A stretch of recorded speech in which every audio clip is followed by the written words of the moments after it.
Assalamualaikum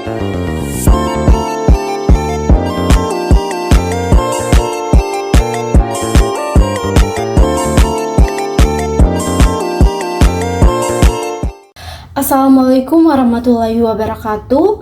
Perkenalkan, nama saya Khairunisa dari Prodi S1 Keperawatan Stikes Batara Guru Surwaka. Di sini saya akan melakukan presentasi Sistem Informasi Keperawatan untuk memenuhi salah satu tugas mata kuliah saya. Baik, untuk materi pertama di sini ada konsep sistem informasi. Di sini saya akan menjelaskan apa sih itu data, sistem, dan informasi. Data adalah kumpulan fakta atau nilai yang belum diproses atau diolah sehingga tidak memiliki makna yang jelas bagi penerimanya. Data bisa berupa angka, teks, sumber, suara, atau simbol yang bisa diambil, disimpan, dan diproses oleh komputer atau alat lain. Selanjutnya di sini ada sistem. Sistem adalah sekumpulan elemen atau komponen yang saling terorganisir dan berinteraksi untuk mencapai tujuan tertentu. Sistem dapat berupa perangkat keras, perangkat lunak, atau kombinasi keduanya yang bekerja sama untuk memproses data dan menghasilkan informasi. Misalnya adalah sistem yang mengumpulkan, memproses, menyimpan, dan mendistribusikan informasi. Selanjutnya informasi. Informasi adalah data yang telah diolah, dianalisis, dan diberi makna sehingga menjadi lebih berguna dan dapat digunakan untuk pengambilan keputusan. Informasi merupakan hasil dari pengelolaan data yang memberikan pemahaman atau pengetahuan yang lebih jelas. Selanjutnya di sini ada siklus informasi. Secara singkat yang melibatkan data, proses informasi, keputusan, tindakan, dan hasil tindakan. Data pengumpulan mentah dari berbagai sumber seperti survei, observasi, atau transaksi. Proses, data yang terkumpul diproses, dianalisis, dan diolah untuk menghasilkan informasi yang lebih bermakna. Selanjutnya, informasi data yang telah diproses menjadi informasi yang lebih jelas dan dapat dipahami yang membantu dalam pengambilan keputusan. Keputusan berdasarkan informasi yang tersedia, keputusan dibuat untuk menentukan langkah atau strategi yang akan diambil. Tindakan, keputusan yang diambil diimplementasikan melalui tindakan atau aktivitas yang relevan. Dan hasil tindakan yang dilakukan menghasilkan hasil atau outcome yang dapat dievaluasi untuk menilai efektivitas keputusan yang dibuat. Selanjutnya di sini ada atribut informasi. Atribut informasi adalah karakteristik atau kualitas yang dimiliki oleh informasi yang menentukan seberapa berguna dan relevan informasi tersebut. Lalu di sini ada beberapa data. Yang pertama ada jenis data statis dan data dinamis. Lalu berdasarkan sifatnya ada data kualitatif dan data kuantitatif. Berdasarkan sumber data ada data internal dan data eksternal. Selanjutnya di sini ada karakteristik sistem. Yang pertama itu ada komponen, yang kedua batas sistem, yang ketiga lingkungan luar, yang keempat penghubung, lalu masukan, setelah itu pengelolaan, dan yang terakhir adalah sasaran. Selanjutnya masuk ke sejarah sistem informasi dalam keperawatan. Di sini ada sejarah singkat. Sistem informasi merupakan suatu kumpulan dari komponen organisasi yang berhubung dengan proses penciptaan dan pengaliran informasi. Sistem informasi mempunyai komponen-komponen yaitu proses, prosedur, struktur, organisasi, sumber daya manusia, produk, pelanggan, supplier, dan rekaman. Sistem informasi keperawatan adalah kombinasi ilmu komputer, ilmu informasi, dan ilmu keperawatan yang disusun untuk memudahkan manajemen dan proses pengambilan informasi dan pengetahuan yang digunakan untuk mendukung pelaksanaan asuhan keperawatan. Selanjutnya masuk ke sejarah singkat sistem informasi keperawatan. Komunikasi adalah hal yang penting bagi sebuah institusi keperawatan kesehatan karena banyaknya bagian atau departemen dalam proses keperawatan pasien, pelayanan, dan manajer. Keperawatan harus banyak memasukkan data atau informasi mengenai proses diri saat masuk hingga pasien pulang. Saat ini, komputer secara absolut penting untuk mengatur. Yang pertama, makin kompleksnya masalah keuangan. Yang kedua, melaporkan permintaan beberapa bagian atau departemen. Yang ketiga, kebutuhan komunikasi dari tim perawat kesehatan yang berbeda. Yang keempat, pengetahuan yang relevan untuk perawatan pasien. Komputer mempengaruhi karakteristik administrasi pendidikan serta penelitian akan terus meluas. Abad informasi bagi masyarakat yang besar merupakan sejarah baru dalam perkembangan teknologi akan terus berkembang mempengaruhi kehidupan dan pekerjaan selama beberapa dekade. Selanjutnya di sini ada teknologi informasi keperawatan, sistem informasi kesehatan. Seperangkat tatanan yang meliputi data, informasi, indikator, prosedur, perangkat, teknologi, dan sumber daya manusia yang saling berkaitan dan dikelola secara terpadu untuk mengarahkan tindakan keputusan berguna dalam mendukung pembangunan kesehatan.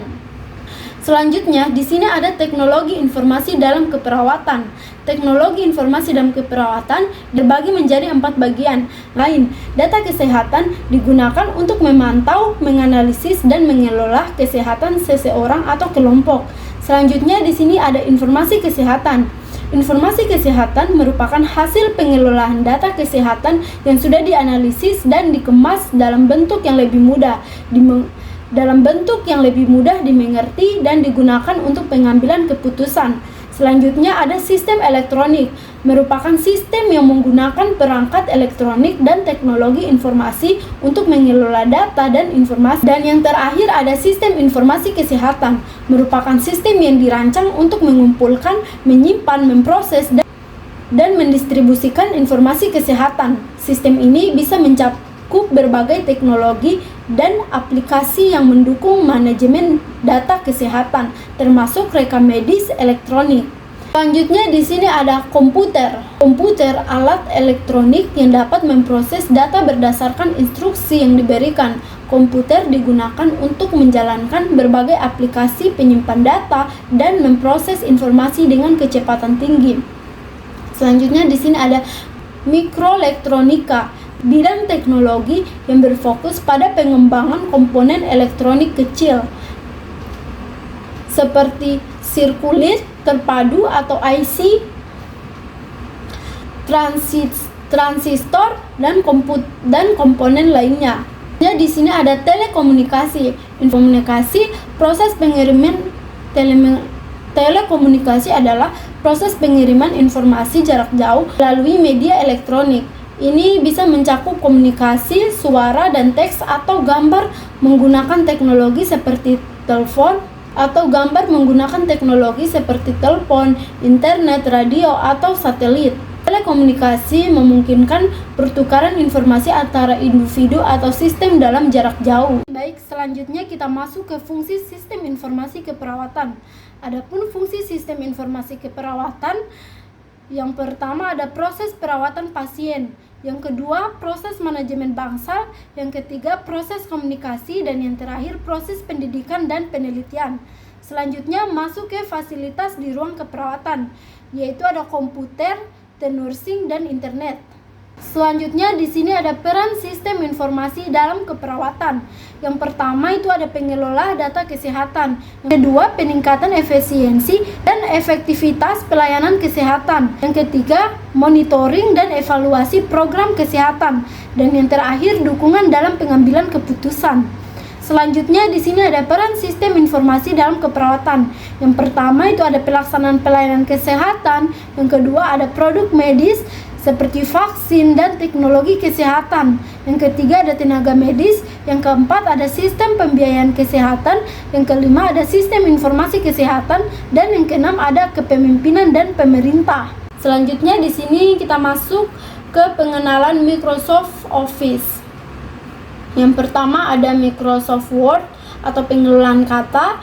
Yang kedua ada Microsoft PowerPoint atau yang biasa kita gunakan untuk presentasi. Yang ketiga ada Microsoft Excel untuk pengelolaan angka. Di sini ada Microsoft Word atau pengenalan kata. Di sini kita mempelajari tentang jendela editor MS Word, dan menu, ribbon dan group, menu home, menu insert, menu backlight, menu my links, menu review, dan menu view.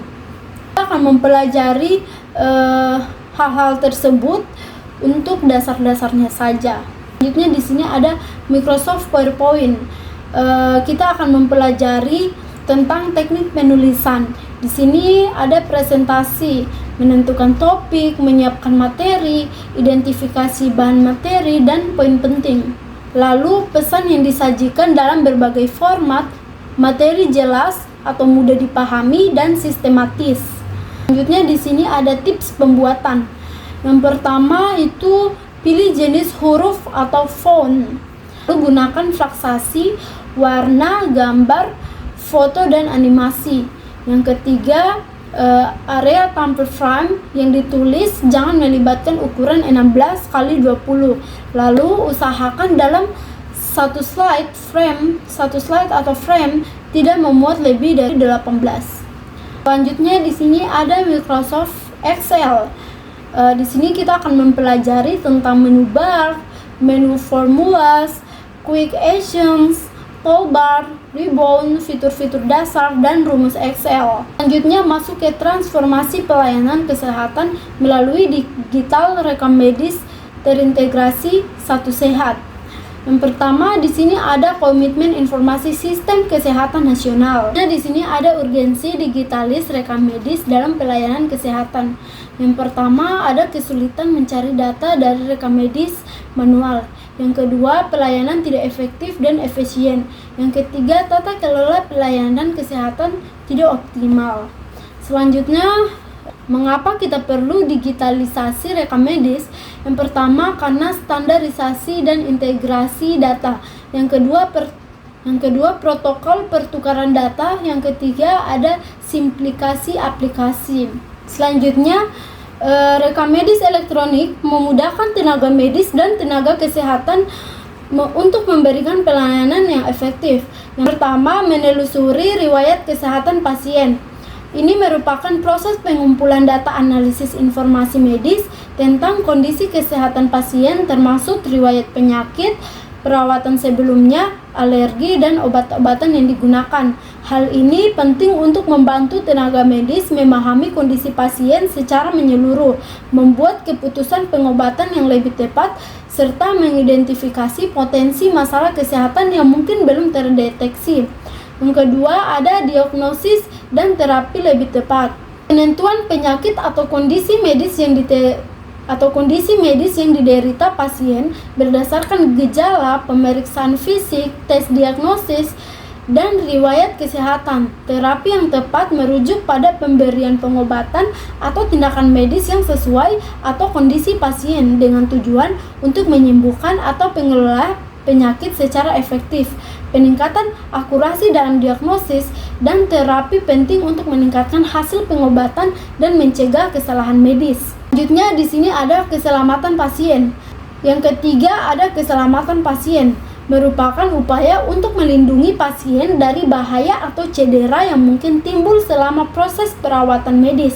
Kesehatan pasien mencakup pengelolaan risiko yang terkait dengan prosedur medis, penggunaan obat-obatan, infeksi, dan kesalahan medis lainnya. Sistem keselamatan pasien yang baik memastikan bahwa pasien menerima perawatan yang aman dan mengurangi potensi komplikasi atau cedera.